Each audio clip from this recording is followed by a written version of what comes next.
Well, this week on Reliving the Extreme, we are discussing the episode of ECW from November the 7th, 1995. Nate Maxon, your host, here with you along with my brother Aaron.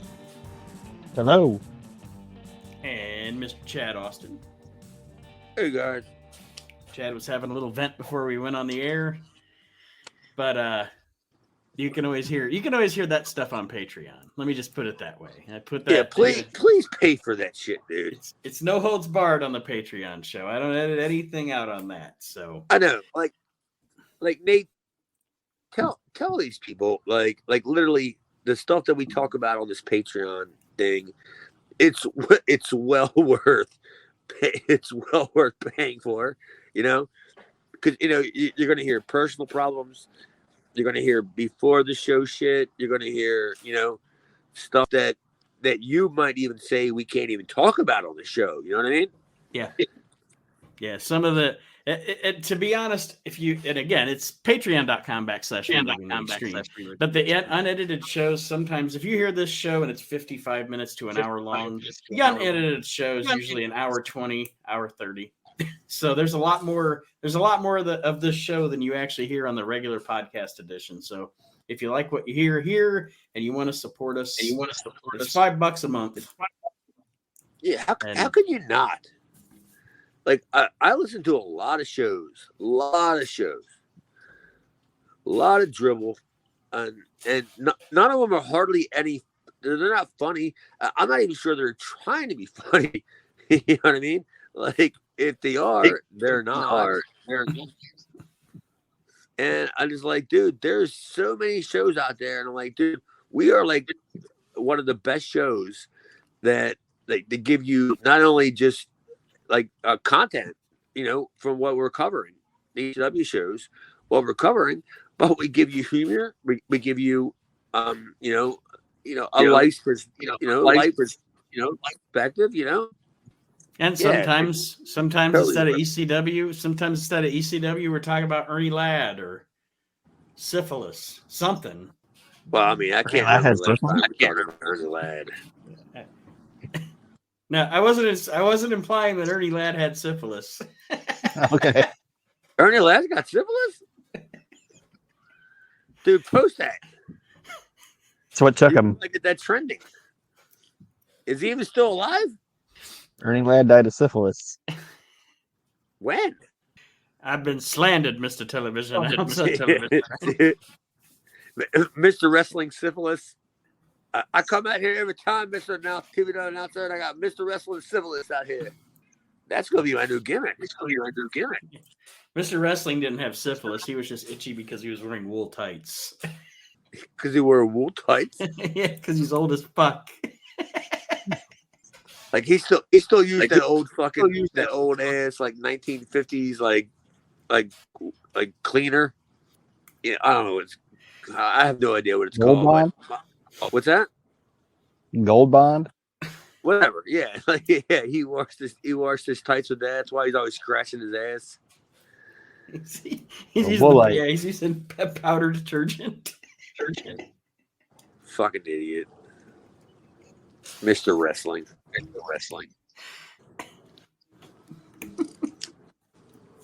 And he wasn't even good. That's the worst part about it. He absolutely stunk. I mean, I don't know how he was in 1943, but in 1984 he fucking stunk. I don't care. I know people put over Mid-South 84, and some of it is really good, but that Mr. Wrestling shit is terrible. He's awful. I don't care. Sacred cow slaughtered. I tell you what, the best thing that I ever saw him do was that angle with Magnum where he was showing him how to knee lift sack potatoes. And Magnum was trying to, no, you got to do it like this. And Magnum was trying to knee lift that sack of potatoes. And then after a while, after Wrestling 2 showed him how to do it, Magnum hit it. Like, you clearly know there was an edit. And they cut the bag of potatoes.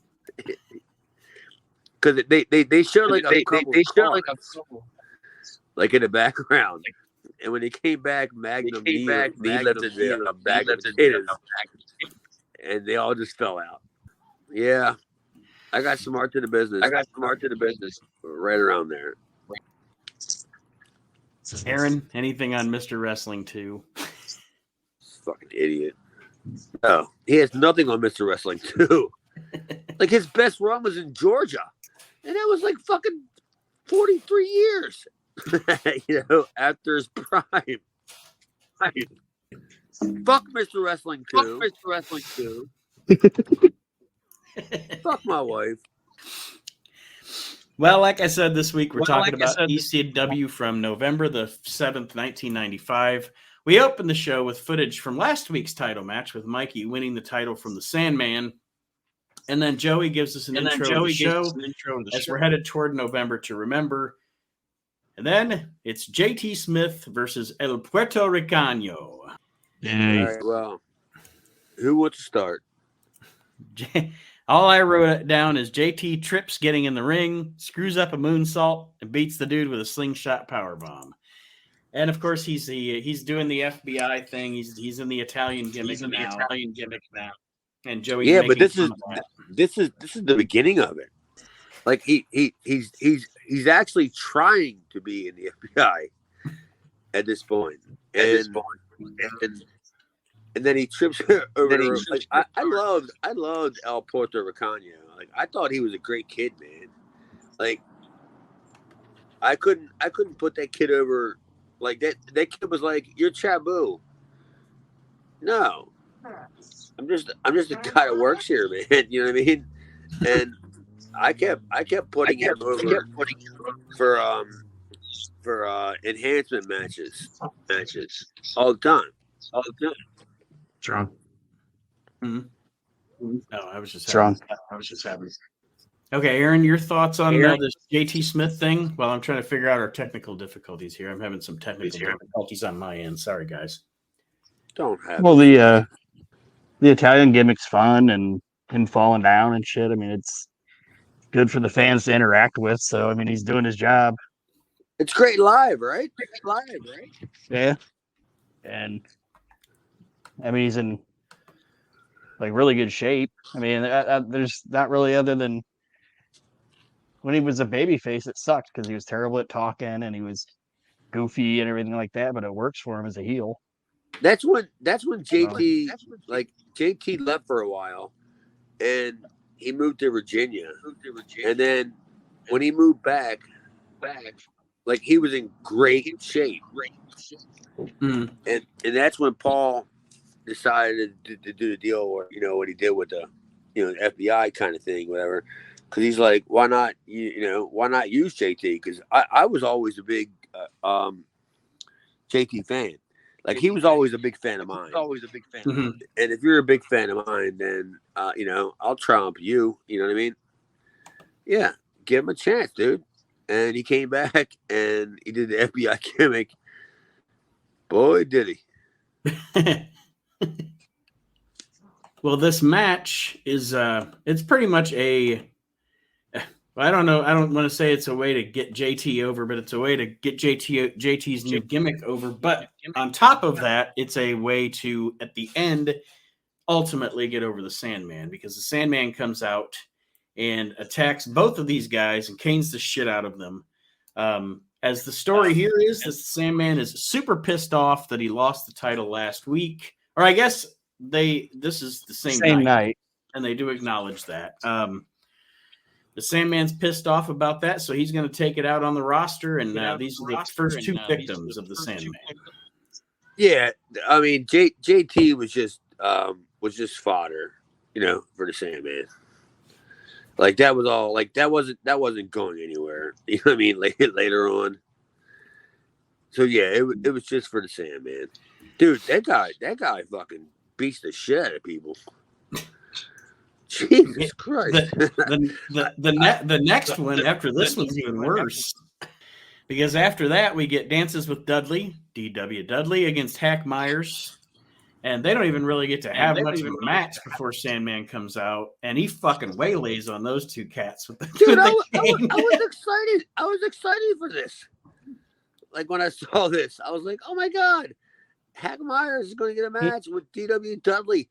Like, all right. I'm actually excited for this. And then 30 seconds later, no. I mean, it had a finish. He hit him with the hacky sack or whatever his move is. And The then yakety sacks? the yakety sacks. The yakety hacks. But Yeah. Sandman was beating Hack with 2 canes. He was beating them up with the chopsticks. He was just hitting them with anything that he could hit them with. I'm like, good God, man! Like, and I can tell you, I can tell you how they hurt, right? They really do hurt. But DW, it seemed like he took it like it really hurt. he was rolling around, and Sandman's just smacking him, and it was like, yeah, you're not a big fan of this, are you, buddy? You know what I mean? Yeah, and these weren't for those of you that haven't seen it, these weren't like I've got 2 hands on the cane and I'm just giving you I don't know, disciplined cane shot or what. He's just I mean, one hand just whacking these things around like they're like they're pom poms and just smacking the shit out of these guys. Dude, they suck. I'm telling you, they sucked because they really did hurt. and what are you gonna do? Are you gonna roll out? You know, leave? Probably get beat up by him in real life backstage afterwards for fucking the angle up, or just lay there and take that shit. It'll be over shortly. Aaron, what did you think D-Dub of this? And it was D-Dub and Hack. They were just out there to get attacked by Sandman. There wasn't anything with the match. It was just give Hack a win and then let him get the shit beat out of him. So, but overall, the angle makes sense, you know, and you're putting Sandman over. You're putting Sandman's disappointment of losing the title over. So, in the grand scheme of things, these 2 matches, although the matches themselves are pretty inconsequential, the angle involved is effective. Well, that's that's great. That's exactly what they were trying to do. Like you said, Nate, like the angles were inconsequential. They just did these angles just to move the storyline forward, and you saw how the crowd reacted. You know, like they got it. They understood. Fuck that. What the fuck? You know what I mean? They knew what they were getting. You know what I mean? Later on. The next thing we get is November to Remember from last year. We get footage from last year's November to Remember event. And to be perfectly honest with you, I just fast forwarded through it because I've already seen all that. It was November. Jesus. You know what I mean? Like, why do I have to see anything that happened like, I don't know, in like 3 months fucking go? Not even that. It's like 6 months ago. It's a year ago. Because we're about to get to the next November to Remember. Yeah, we're reviewing that next week. Fuck November to Remember. We should do classic ECW and review our review of last year's ECW November to Remember '94. Just keep reviewing it. Yeah, like review our show of it. I thought Aaron made a very poignant. Just keep doing it. Yeah, I thought Aaron made a very poignant observation at the 32-minute mark. Let's replay it. Fuck, dude. They keep showing this shit like it was the greatest show on earth. Like I was expecting to see a couple of guys on a trapeze. You know, and the guy that walks out on the elevator or some shit. Like, I was gonna say like that footage that they have out there, the guys in France in like the 40s or whatever doing the trampoline wrestling. The guy getting hit with the big ball in the stomach. The big medicine ball. I think JT is the guy that walks out with the big elephant, isn't he? Isn't he with Big Puccio? He works at ECW? I thought that's the other thing too. What happened to Val Puccio? I thought JT was with Val Puccio. Is he gone already? He had to work. I don't know. I fucking don't ask me. I have no idea. Val Puccio probably had to work. right down the street making pizzas. I make jokes sometimes that are wrestling related that my wife absolutely does not fucking get. And there's that. You guys have seen Big Daddy, right? The Adam Sandler movie. Yeah, I mean, I've seen it. There's that scene in Big Daddy where Sandler takes what's her name on that date to the Italian joint, and there's the big fat Italian guy eating, and he's got like a hot date with him, and Sandler's like, "It's you got to love a place where the fatter you are, the more attractive you are." He's like, I think he was here with another chick last week, but he probably ate her. And I said, "Oh, look, it's Val Puccio." And my wife looked at me like I was a fucking idiot. She had no idea what I was talking about. What? She's like, "What's a Val Puccio?" I'm married to one. Like, Big fat ham bone. He's like, you don't even want to know. I don't even want to get. Well, up next, after the footage from last year's November to Remember, we get Lance Wright introducing the footage from last week of Stone Cold Steve Austin doing his promo as Eric Bischoff. And then they show us a small clip of Bubba Dudley doing his stutter routine in the ring. Is this the first time we're seeing Bubba? No. He was on he's been on a couple of weeks. This is when they're, I guess last week is when they first started really pushing the stuttering deal. All right, because I'm friends with him, and I don't do the mark thing. You know what I'm saying? Where I mark out and ask questions. But when I saw this, I was like, dude, is this? Because I remember being there. It must have took him 25 takes probably to get this right, and Paul just couldn't reiterate enough that we want you to stutter, and I guess it's hard when you don't know how to stutter. You know what I mean? Yeah. He's standing out there. My name is Buh, Buh, Buh, and then Paul would go cut, because it looked phony. You know what I'm saying? It looked fake. And you go, my name is Boo. My name is Cut. No. But do you guys, I mean, I might be off base. Maybe. I don't know. I guess one man's Trish. Anyway, this shit at this time with him, with the stuttering thing, fucking cracks me up because he's so fat at this time still. And he puts his shoulders up like this. And so his little fat jowls are there. It's so fucking funny. I had just gotten to fucking Memphis when I started seeing this, and I literally had just left ECW. It was Tuesday, doing all this shit, and then I had just left to go to Memphis, and then Wednesday when the show aired and I saw it, I was like, "You fucking gotta be kidding me!" We sat there for hours waiting for this guy to stutter good enough. To cut this promo. The problem is you can't stutter good enough. That's the problem. We sat there for hours. I was watching an interview with him once, and he said that when he got in the business, he said the two things he said he wouldn't do is cut his hair and let somebody call him Bubba. And then ECW offered him, and they were like, "We need you to cut your hair." Okay. And we're gonna call you Bubba. Okay. And then they're like, "You're gonna stutter," and he said he hated the stutter thing, and was finally able to got enough in the company, where he could eliminate the stuttering thing. Was like, "All right, I'll never have to do that again." And then he went to Vince, and they were like, "Oh, we really loved it when you stuttered. You should do that again." It's like, Jesus Christ. Hey, dude, sometimes you get pigeonholed, into that character. It is what it is, dude. I mean, sorry for Bubba, but he wouldn't be a millionaire right now if it wasn't for that. That's what I was gonna say. He stuttered his way to the bank, so I'm sure he's okay with it at this point.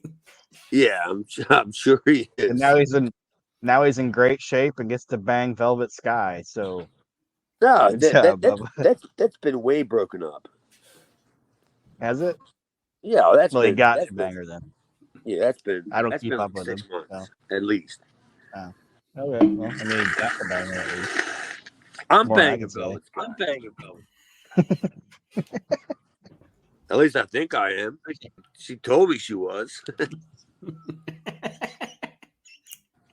Well, then another funny visual with Bubba, because they actually show him in the ring. They don't show the match itself, but they show him in the ring with a returning Axel Rotten, and it's just funny because they just show a clip of Axel just kind of looking at Bubba, and Bubba's across the ring going Bubba. I don't know. It shouldn't make me laugh like it does, but it fucking does. It's hilarious. So this is when they were pretty much, I don't know, like phasing Axel out, right? No, Joey says Axel returned to the ECW arena. Yeah, I think he was hurt. I think Yeah, but Ian's they were bringing him in to phase him out. Like they were bringing him in to put other people over. Okay. Because everybody knew who he was. Mm-hmm. You know what I mean? Like yeah, it was Axel Rotten. It was great. Everybody loves Axel Rotten. He's great to see him in the arena, but he's gonna lose. Which is not a big deal because Axel never won anyway. So it was not like, anything different. I don't think, and you guys can correct me if I'm wrong. Well, obviously we're going to watch the shows anyway, but I don't think he gets another like significant push again until he starts teaming with Balls Mahoney, does he?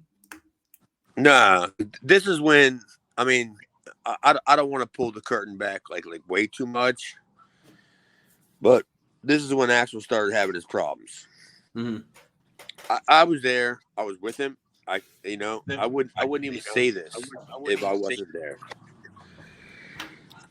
And it started then. And yeah, and Paul knew what he had with Axel. Like everybody knew what they had with Axel. Axel was a great talent, man. And especially for the position that Paul used him for as a great underneath guy. But yeah, Axel just couldn't, I guess get shit together. It's a shame how many guys are like that. Yeah. Like Balls Mahoney. I mean, look, that dude was fucking talented and he had his fucking problems, it's crazy. Look at Chad Austin. I'm going through it now. Well, you're successful. You're on the 143rd most popular wrestling podcast in America. Yeah. Last Tuesday anyway. Right. Going through a we beat Shane Douglas. Going through a shitty divorce and a door greeter at Walmart. Well, we went over Shane Douglas. He's a manager at Target, so. Well, the next thing we see bananas. What'd you say? He comes in, like kicks the door, fill the fucking bananas. And it's like, what, the Tommy Cairo? No, that Tommy Cairo is still on the peaches. Yeah, he works in the Target produce department, employed by Shane Douglas. He's the produce manager. I swear to God, somebody called Shane Douglas overhead at work the other day for maintenance, and I looked at somebody and said, "Did they just call Shane Douglas?" And I know the person that I talked to didn't have any idea who I was talking about. And I said, "Did they just call Shane Douglas?" Off in the distance, you hear, "Do you remember?" I heard that fucking song. Whatever the song was. Yeah, it's Tommy Cairo working in the produce department. Like, what do you do? I got Tommy Cairo and Shane Douglas working with me. What do you do? I work in the produce department. I supply fresh fruits to the local community at a low price and a great value. Yeah. Tommy Cairo. It's the Variety Club. He's providing fresh fruit for the Variety Club with Todd Gordon shit. I provide fresh fruit for the vegetables. the paralyzed people I'm talking about.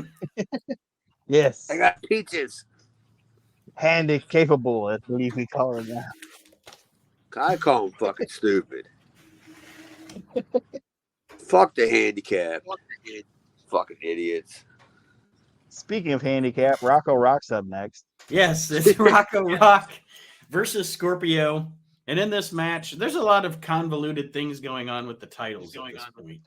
We'll get into the thing with November to Remember. But in this match, Rocco Rock versus Too Cold Scorpio, it's the TV title versus the tag titles. If Rocco wins, he becomes the television champion. If Scorpio wins, he gets the tag titles and he gets to pick his tag team partner. Well, explain to me this. Why are they doing this? Like, I don't know. There was an explanation of any of this.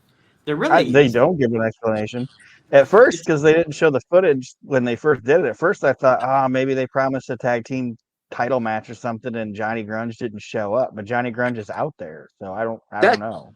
That's what I thought, Nate. I thought the same exact thing. I was like, all right, well, it must have been that somebody didn't show up, so they just kind of like rebooked the show, right?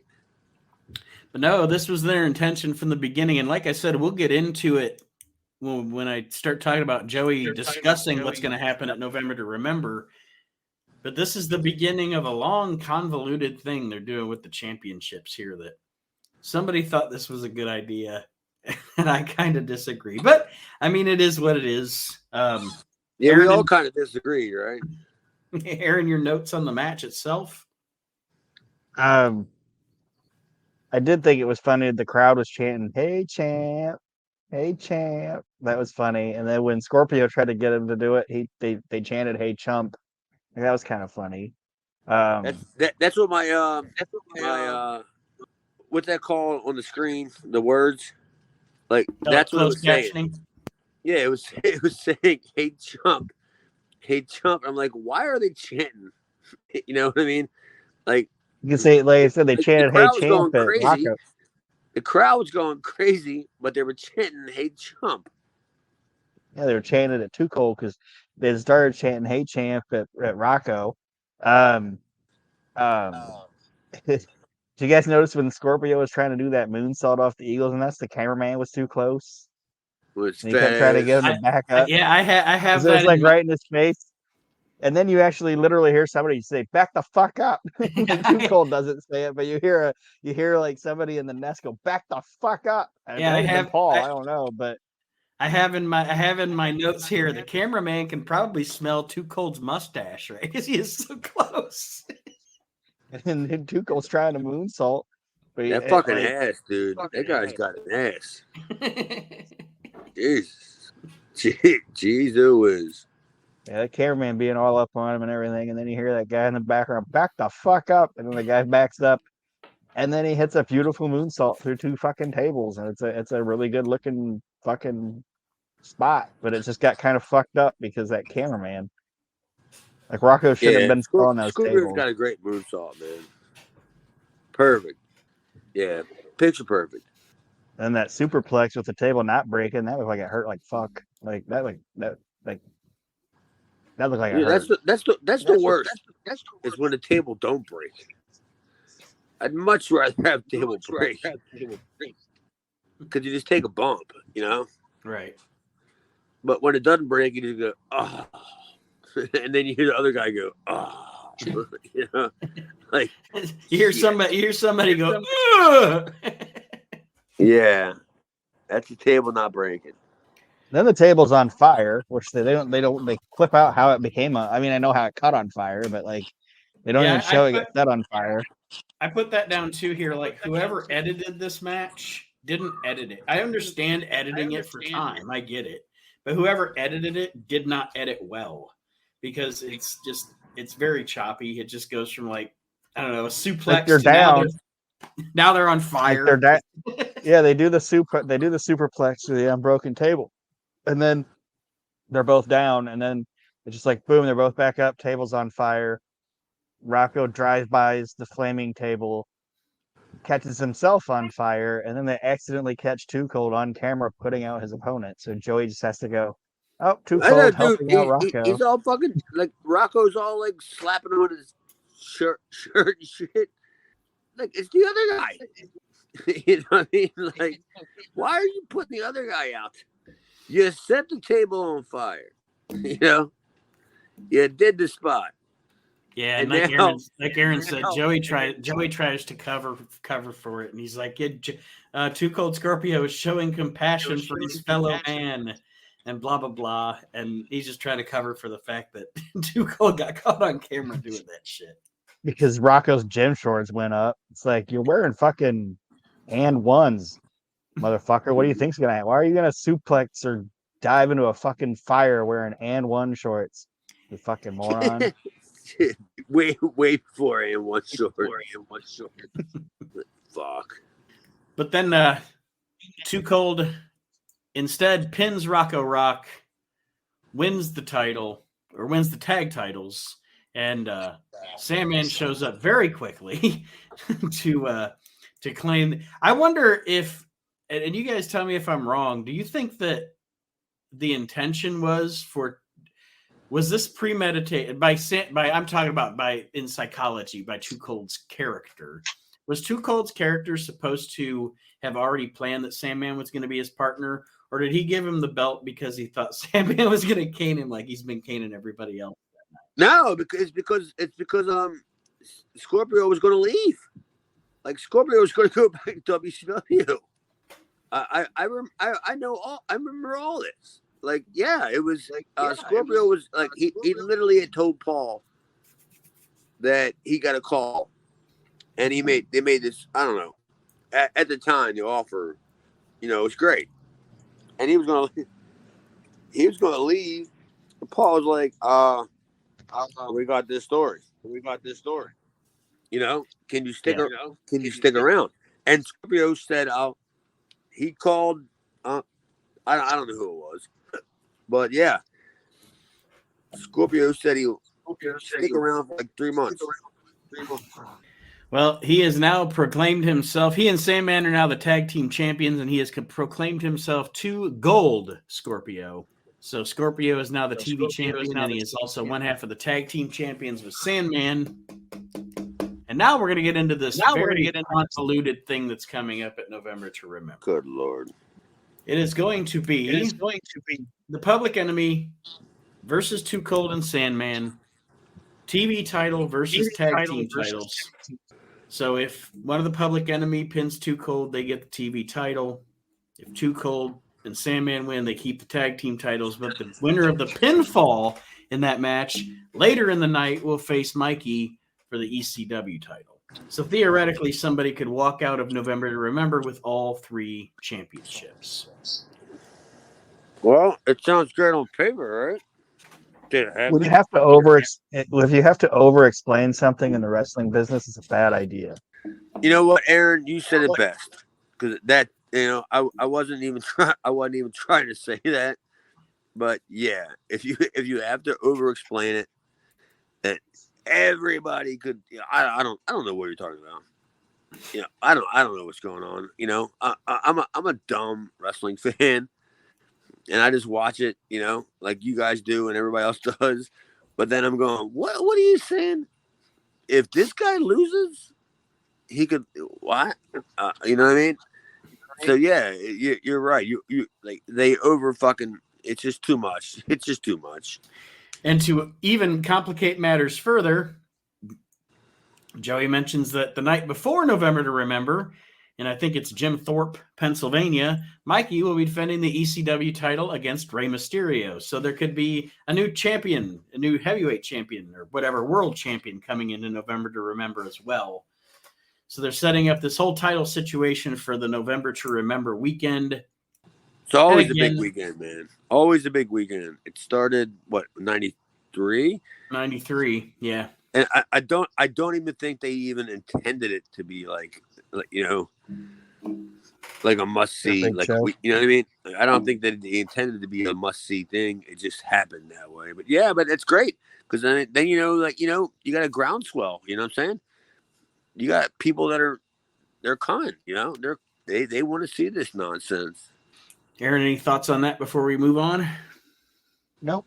Just like I said, if you gotta over explain it, don't do it. Yep. Well, then now we get another thing that there's another moment in this segment that popped me, made me laugh like the but thing. we have Beulah's box, but this time she's in the ring with Bill Alfonso.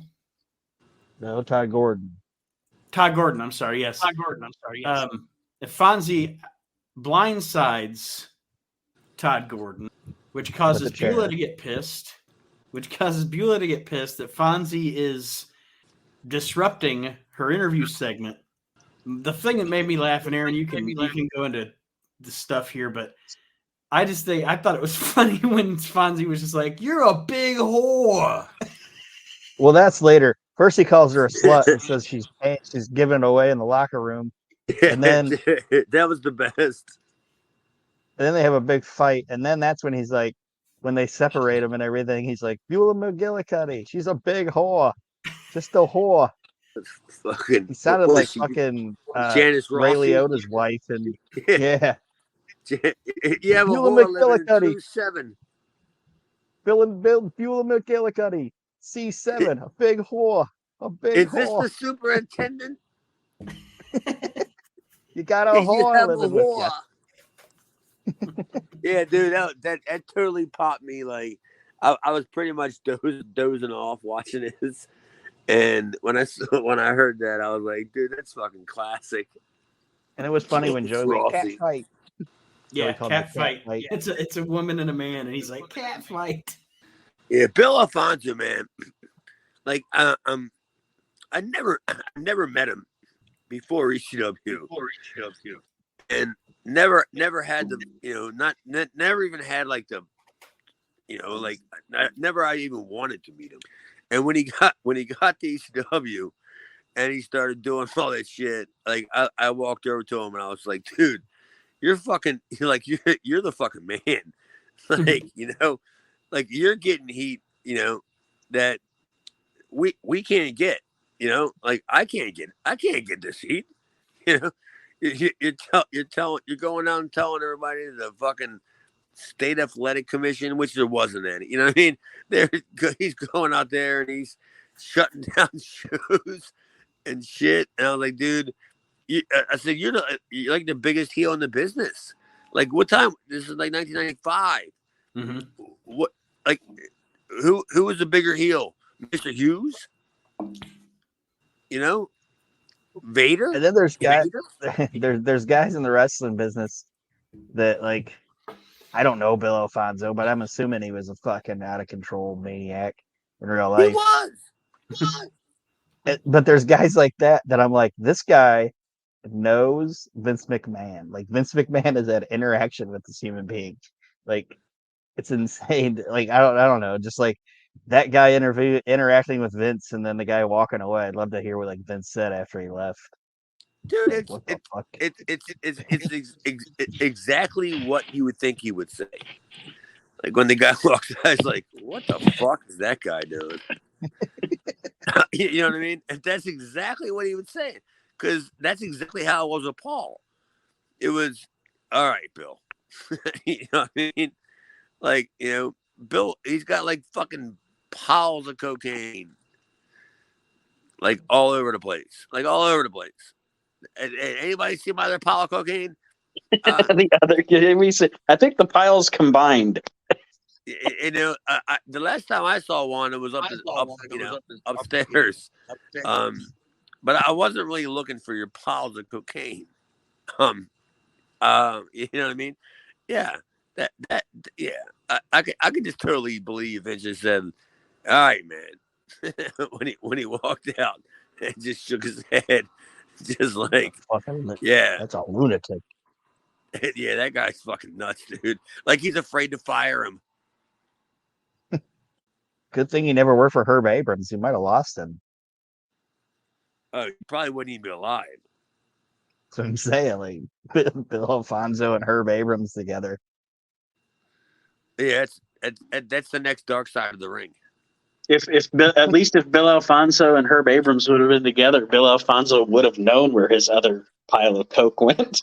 Yeah, and dude, like even the guy that's watching Herb Abrams walk out of another room, yeah, just so he can study where he was at, to know where he left his other pile of cocaine at. Oh, yeah, it's over there. Yeah, Bill Alfonso is a character, man. A real character. Is he still alive? Like Gary Wolf? Bill Alfonso's still alive, yeah. He got his How the teeth fuck? fixed. How the fuck is he still alive and I'm not? Good Well, Lord. we get a promo from Fonzie on Todd Gordon, which rolls us into Pulp Fiction. Aaron, did you take any detailed notes on Pulp Fiction? Not detailed notes. I just wrote down who was on it, and they started it with Public Enemy trying to figure out what's going on in their fucking match at November to Remember. Yeah, I know. Fucking clown shoes trying to figure it out. I wrote Public Enemy doing trigonometry to try to figure out what's going on in their ECW match the November to Remember match. And then I also wrote down we get intersperse of Bubba a couple of times stuttering. Steve Austin sleeping. Sleeping as Eric Bischoff. And then there's a really good Cactus promo in there. Cactus was always good, man. You know, you can't I can't even tell you enough like how many times like Cactus would just cut a promo and he cut 5 of them. You know? And they all be just as good as the next. That's what I was gonna. That's what I was gonna say with him. I'm sure when he cut multiple promos, it wasn't let's get rid of the worst ones. It was probably damn. It's gonna be hard picking the best one. Yeah, that's exactly what it was, man. But the promo that he cuts here, he pretty much talks about addiction. He didn't smoke. He didn't smoke. He didn't do coke. And then, of course, his big thing is the pain pills. He didn't take the pain pills. And essentially the fact that, and Aaron, you can tell me if you heard it worse than I did or different than I did, but he's essentially telling Tommy, if you're trying to go down this hardcore path, this is where you're going to wind up, addicted to pain pills, pretty much. Yeah. And Foresight, it pissed me off. Why are you trying to save Tommy Dreamer? You know what I mean? Why not somebody else, dude? Like, Tommy stinks. I wonder when he threw the pills on the ground, how many guys scurried for him. Oh, dude, it was a rat race. Like they should have shown that with the Pulp Fiction video. Oh my God! Yeah, like all the pills on the ground. There's Johnny Grunge and Axel and who else just diving on top of the pills. Like Cactus is the greatest pinata ever. It's the greatest pinata ever. That'd be a funny gimmick. Somebody hits Axel with a cane and fucking pain pills blow out of him. And the locker room erupts. Oh my God! It's like, well, they're not even trying to save anybody. You know what I mean? When they run out to the ring and they they're not trying to break it up. The fight that's going on, they're all just trying to scurry around and get the pain pills. Fuck. Thank God I never took any of them motherfuckers. Well, obviously from what we've come to here, there's a Percocet battle royal going on at Cactus Jack's feet. But after that, we get a promo from Terry Funk and Tommy Dreamer. I don't know why, Terry but I Funk's didn't write down. Go ahead. Terry Funk's wearing an Al Capone hat. I don't know what the fuck Terry Funk was wearing. I have no. He's wearing an Al Capone idea. hat. Like, there's no chance he brought it, right? Terry Funk seems to me to be like a guy that would just like put on whatever was around. Like, yeah, that's what I'm saying. Like, there's no chance that he brought it. He just walked around the fucking ECW arena and said, "All right, I'm wearing this." Yep, this is the guy, and it's true. This is the guy that said, "I'm selling a really bad injury here. I'm just gonna wrap my head in fucking electrical tape." So there you go. Talk about real. Terry Funk's fucking real.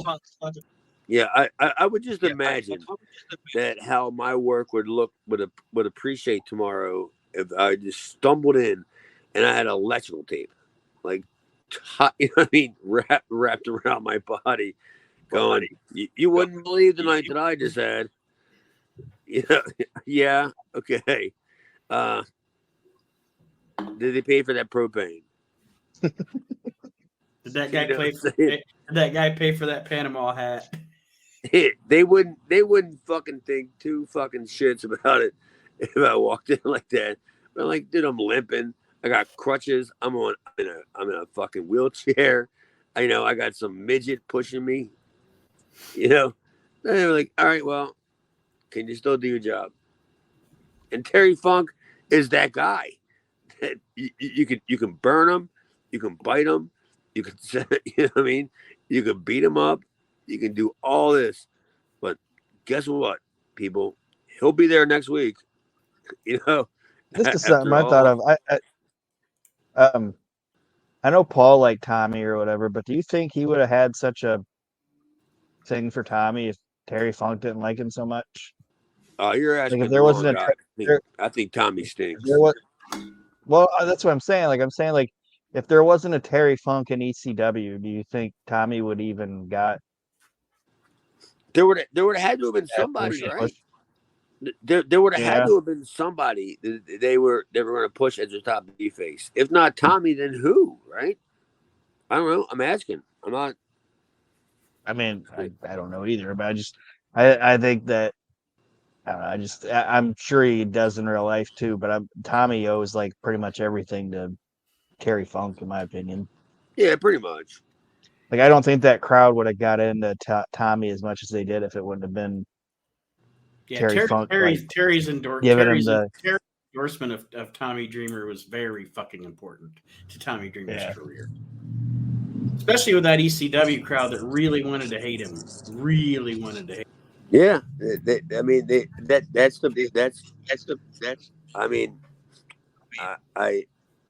I don't know any other words to say it other than that's what Paul wanted. You have to hate the guy to love the guy. You know what I mean? That's exactly what Paul did. He made the crowd hate the guy just to love the guy. And it wouldn't have been for Raven, they would have never loved him. Yep. Tommy Dreamer should thank Raven and Terry Funk every fucking morning for his. There's a lot more talented people around. There's a lot of super talented people around Tommy Dreamer that got him where he's at. Paul, Raven, Terry Funk. Yeah. Hey, kid. Good thing you got over. It wasn't for me. You would never got. It's a good thing you never got over. You would never got over. Fuck. Yeah, it's Raven. Nice tits. Yep. Dude, we got to wrap this up, man. I have to go to bed. Yeah, it is. I was about to say. I'm just saying, even when Tommy was in shape, he had tits. Yep. I was about to just finalize it. You guys, what did you think of this episode of ECW this week? I thought it was fine. It was all right. I'd give it a C. It was just kind of there. Yeah, it was a solid C. It was fine. Yeah, building toward November to remember. That's the point. Giving hype to the big show coming up. Convoluted. Yeah, exactly. But that being said, we went through all the stuff about Patreon at the beginning of the show. So, like Chad said, like I said, it's well worth $5 a month to hear all the extra content you can hear just from the unedited audio of this show. So if you want to support the show, give us a chance on Patreon. Go ahead and do that. Patreon.com. I'm sure if more people get into it and it becomes a monetary success, other things will be added to it. So just make it worth our while. Like nudes? I'm not sending any nude pics. At least not to Archie. Aaron's going to transfer all of his OnlyFans over to our Patreon page. Thank you, Aaron. We appreciate your support. Yeah. You're welcome. All right, have a great week. Have a great week, everybody. We'll see you next week.